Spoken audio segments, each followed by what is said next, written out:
The role of police officers in the United States remains unchanged. The repression and control of communities of color. Modern-day policing is the continuation of the historic slave patrols. Even the badges remained unchanged. As Black people have been historically the most oppressed and marginalized people, they are indisputably targeted by both racist laws and the officers who enforce them. Though Baltimore is only the 30th largest city population-wise, it has the 8th largest police force. The only city with a bigger officer-to-civilian ratio is its neighbor, Washington, D.C. Today, we see the result of centuries of brutality and hatred. Freddie Gray, Tyrone West, Corinne Gaines, Anthony Anderson, Joey Wilburn, Preston Barnes, Jamie Quarles, Samant D. Thomas, Booker Lancaster. If you don't know these names, it's because they have been buried under the corruption and injustice of Baltimore's city officials and police force.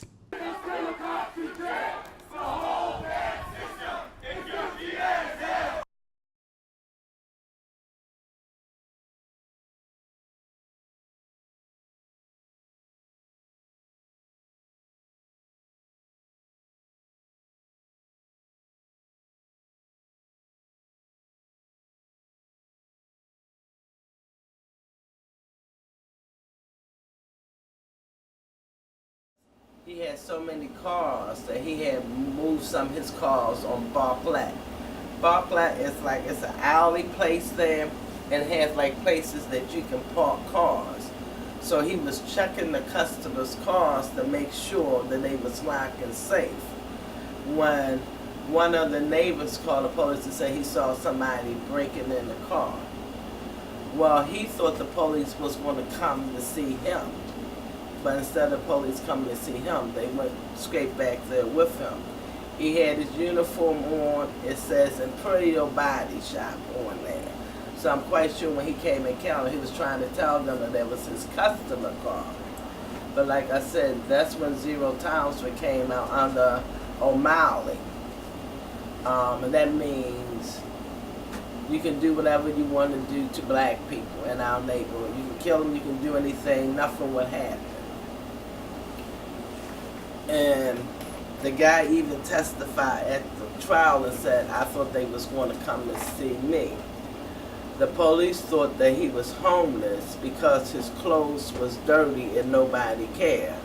And even in his police report, he put one black nigga that we don't have to worry about.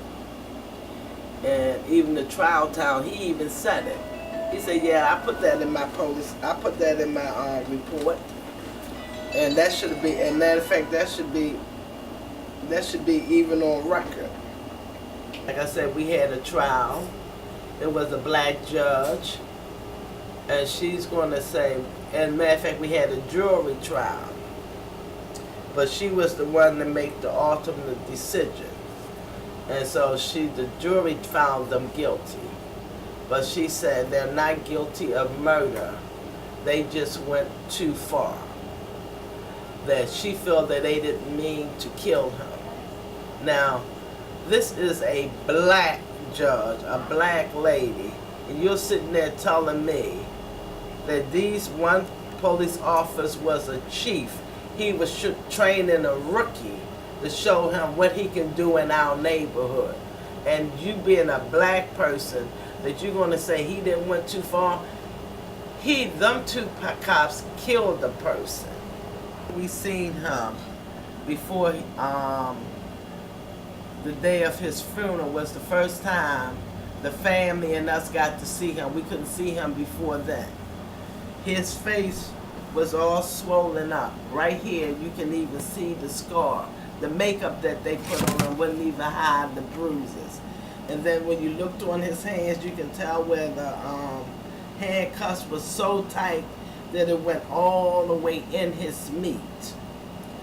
But his face was swollen. Up here, well, you can't see down there, but you can see that he was beaten. And I think that's the reason why they did not want us or the family to see him. Because what other reason? A mother can't identify her child.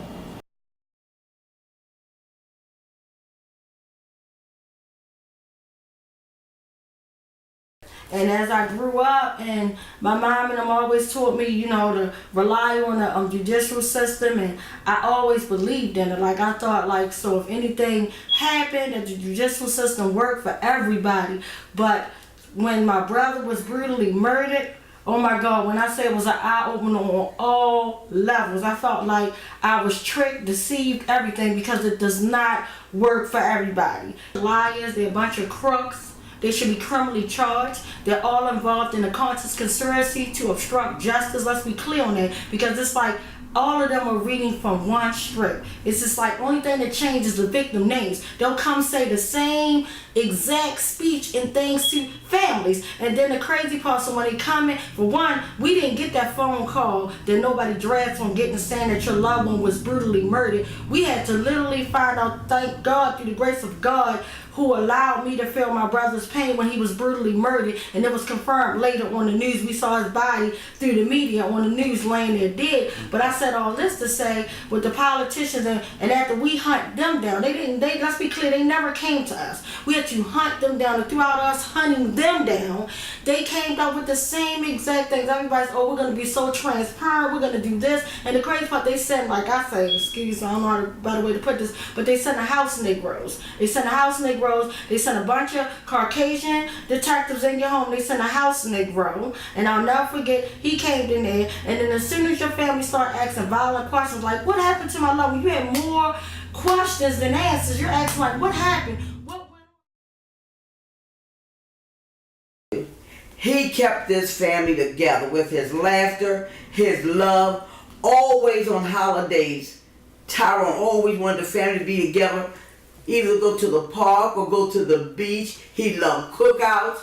He loved Thanksgiving and Christmas. I think Thanksgiving was his favorite, and the 4th of July. Because between those two, Tyrone kept this family together. If you want to laugh or smile, when Tyrone would come into the room, he would light the room up. He had this beautiful, infectious smile that when he smiled at you, you could do them bust out laughing, no matter what mood you were in. And he was like our family's protector. Nobody bothered our family. They respect Tyrone, and Tyrone was respected in the community. He was a loving child, a loving young man, and for them to snatch his life away from him like that, it devastated my family. Almost killed us. Literally, we almost died from the pain of what the Baltimore police and Morgan State police officer did to Tyrone. 12 to 15 officers. That's something my family will never, ever, ever get past.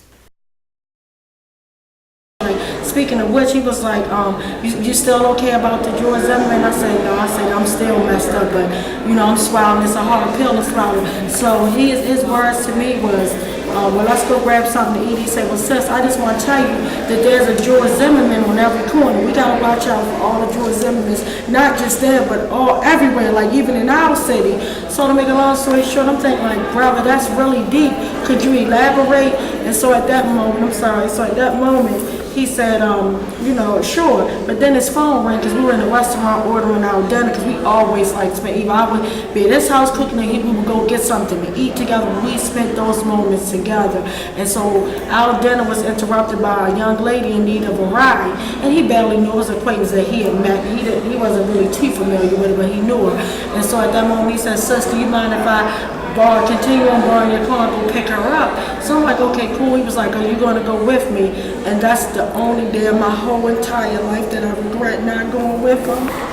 So I said, no, I'm going to wait, you know, here. I said, I'm going to go and finish my observations so I can be prepared to teach at camp tomorrow. I said, just when you finish picking a young lady up, do you mind going to pick up your niece? Because my older daughter worked at a little fast food restaurant. So he's like, okay, sure.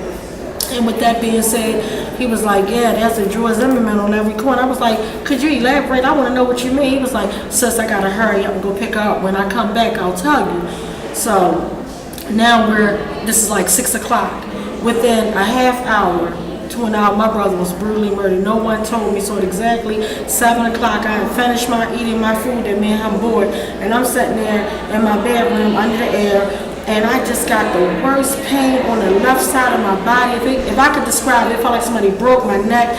My back was hurting. I felt excruciating pain on my back, neck area. It was so bad to the point I fell out my bed. And when I got back up, I realized like I didn't know what was going on. I fell, and my 2 younger kids ran in the room like, Mom, are you okay? And I'm like, yeah, but I didn't want to alarm them. But I knew that I wasn't okay. I didn't know if I was having a stroke or heart attack, because I never experienced that type of pain before. Never experienced a stroke, obviously, but I didn't know. I just like the left side of my body is hurt, I don't know what. So then after 10 minutes, the pain just stopped.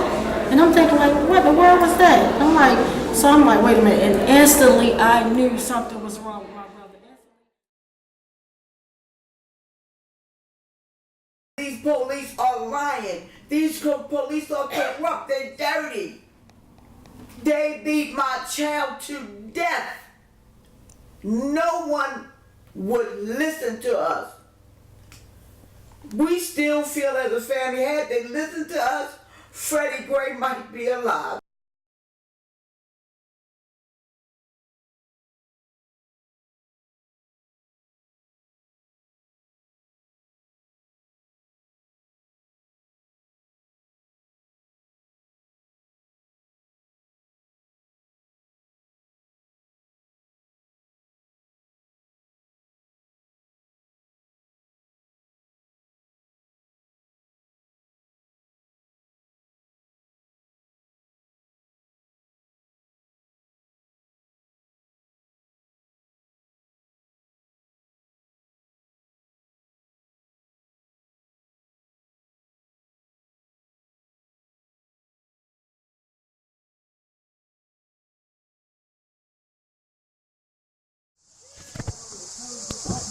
Right.